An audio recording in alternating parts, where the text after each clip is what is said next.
Hi, Lauren, it's Kristen. First of all, I just wanted to let you know that each week I will be recording a video similar to this one to share with you with feedback on your poetry. So you can look for that each week in the feedback section under the assignment. I also just wanted to say thank you so much for making a really wonderful attempt with each of these first two prompts. I can tell you spent time with them. I can tell you thought them through.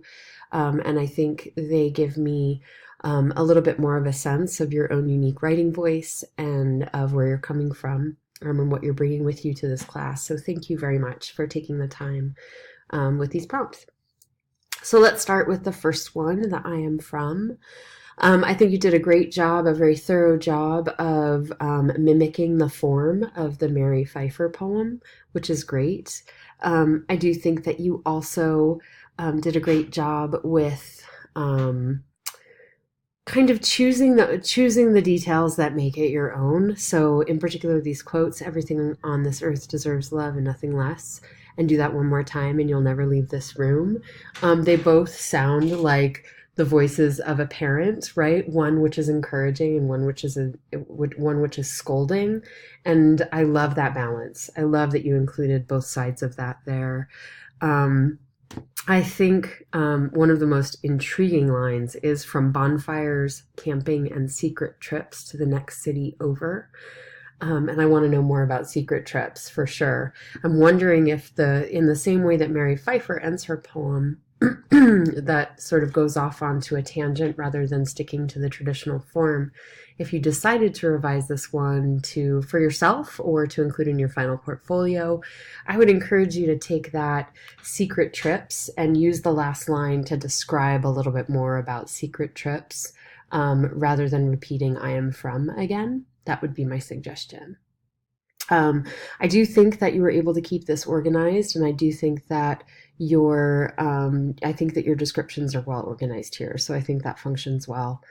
I also think you were able to give a clear understanding of your family life. And I don't think that you need to emphasize one specific area more than another. So I think that you accomplished those things in this poem. I'm just going to check out your questions here. So to give too much detail to the physical appearance of the candle, then its connection I saw with writing. Is the connection clear with the candle and writing? I do think that the connection is clear with the candle and with the writing. And I don't think that you give too much detail on the physical appearance of the candle. I mean, I think what you're doing here is you're really throwing yourself into the description. The poem is the description. And so I appreciate the level of detail in that. I will say that I feel like if you decide to move forward with this poem, that I would encourage you to examine making some line breaks, actually changing this from looking like a paragraph to looking like a poem with line breaks. There's no right or wrong way to do that. And I think that you could call this a poem as it is, but let me give you an example. Your first line, once I watched a burning candle for the first time at my desk as I was studying, right? So there it is. It's this full length, this full line, this long line that crosses the entire page. So how would it function for the reader if it were to include some line breaks? For example, once I watched a burning candle for the first time at my desk as I was studying.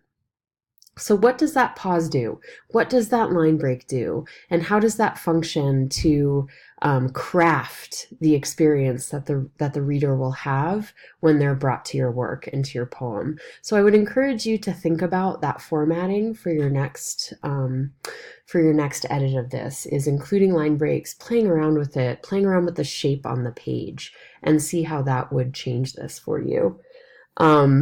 And I think that's about it for today. But, once again, I just want to say thank you so much for spending time with these prompts. And I'm really looking forward to reading your next round of work.